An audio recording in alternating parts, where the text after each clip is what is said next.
let me go ahead and I will read it because it's very short. So, this is Annie Downs talking. She says, I got to travel to Honolulu, Hawaii to speak at a conference. One afternoon, I walked into the Kalia Starbucks to write for a bit and saw 0 tables available. I didn't really have a plan B for where to write, so I got in line for my drink anyway. A table opened up between a vacationing couple and 3 tan and adorable surfer dudes. The surfers were talking about their marriages, so I tuned out because, they had wives already. I began to unpack, and just because of proximity, the tables were close, y'all. I couldn't help but check back into their conversation, and I heard them talking about absolute truth and how God is the only thing that is absolute. And suddenly, I realized I was watching 2 of them share their stories of Jesus with the third. My heart began to race. That conversation takes courage. Sharing your story takes guts. I know. Maybe you think I'm being dramatic, but listen, that guy, hearing how Jesus is the answer, his life is forever different and his future is forever altered because those 2 surfers were brave enough to say the things about Jesus that they know to be true. Seeing other people be brave makes me want to be brave too. It's a domino effect. I felt it in me as I listened to them, the want to share my story. That's why you'll see rational adults going down a loop-de-loop water slide even if they don't want to, because they want to show their kids it isn't scary. That's why we have to start. That's why we have to go first. That's why we have to be brave so that others will be inspired to be brave along with us.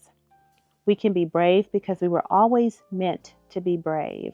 It is scary to be who you're meant to be.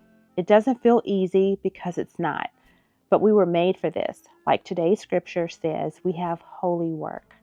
Why be brave?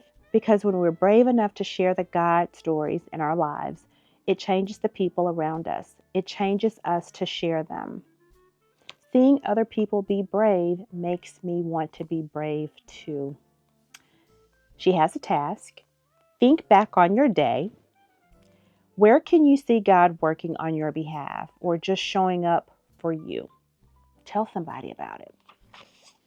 All right. So that gets into today's video.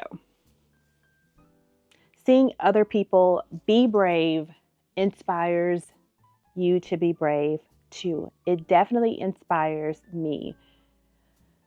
Y'all, if you've watched one other of my videos, you will hear me say that I am striving to create relatable content, everyday content. I'm not rehearsing anything. I'm not redecorating anything to come across to be performative. I'm going about my day-to-day life, highlighting moments and points that I can look back on and say, I did that. I pushed through when I didn't think I had enough energy and effort to push through. I'm recording no matter how I may be perceived on the other side of the screen because I want to be able to share light. Am I a preacher? No. Am I a minister? Or no.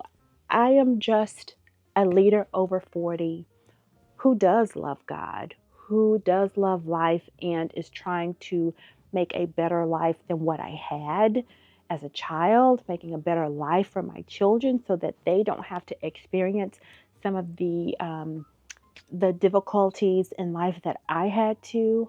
And I'm living life for the first time too. And I just hope that that inspires someone else out there to embrace your everyday and to be your best in every room that you enter, even if you are afraid at the moment. There are always going to be moments bigger than maybe our thought processes. You may be up for a promotion, or you may desire to be promoted. You may want to go to another company. You may want to start a hobby. You may want to redo your wardrobe or start taking classes towards your master's degree. Fill in the blank. Fill in the blank.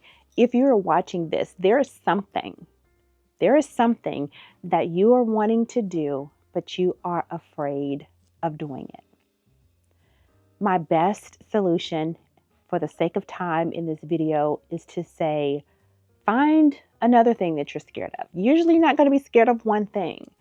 If you feel like you want to speak on a stage or a panel, or you want to apply for a job that requires you to be one of the front-facing entities at that company, or you just want to be seen a little bit more than what you are being seen now, you have to start somewhere.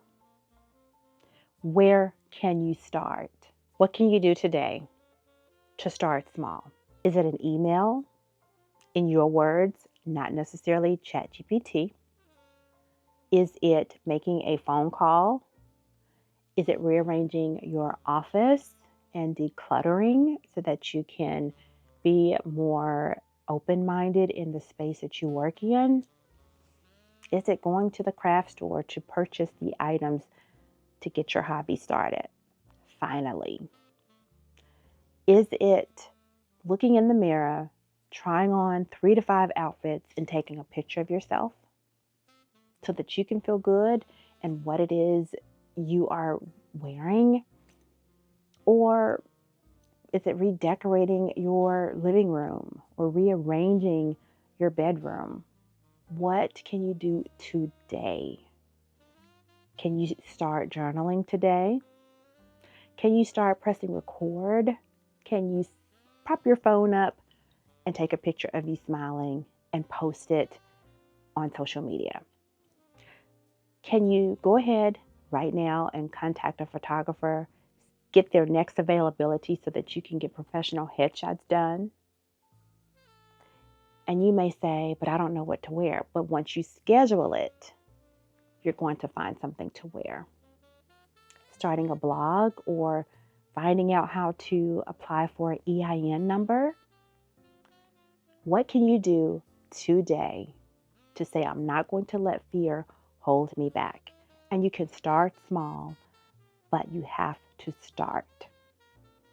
So tell me down in the comment area that you're ready to start just by saying, I'm ready to start.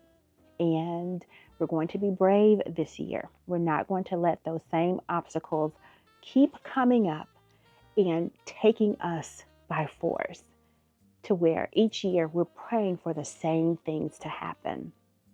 This year, we can actually see them happen because we started.